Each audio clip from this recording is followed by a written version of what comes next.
As some are leaving this area, one group is making sure the Mahoning Valley isn't forgotten in Columbus or in Washington. Jerry Ricciuti joins us live in the studio with more. Whitney and Dave, earlier this year when Congress passed that $787 billion stimulus package, some started hoping for a nice big chunk of change that would come this way to the Mahoning Valley. But a local community organizing group's now learning that bureaucracy is holding things up.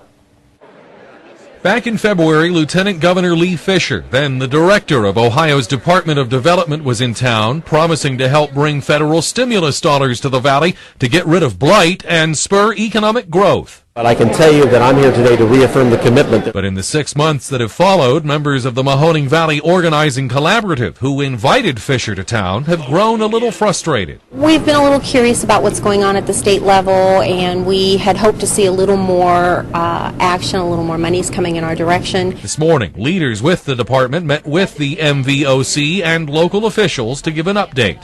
I would say that the promises that the Lieutenant Governor made, we are willing to make good on them as much as we possibly can, given what our resources are and our expertise. The problem? Lots of red tape. Officials today admitting in some cases the feds still haven't even written guidelines for awarding certain stimulus grants. It just becomes really cumbersome and unfortunately time-consuming at a time where people are really waiting for these dollars to get directly into the community. But after today's meeting, collaborative members say they came away feeling reassured the valley wasn't being forgotten, but also admitting this has been an education of sorts into how bureaucracy works. Not realizing so many layers were involved, but when you're finding out of how to work through them for the benefit of the city.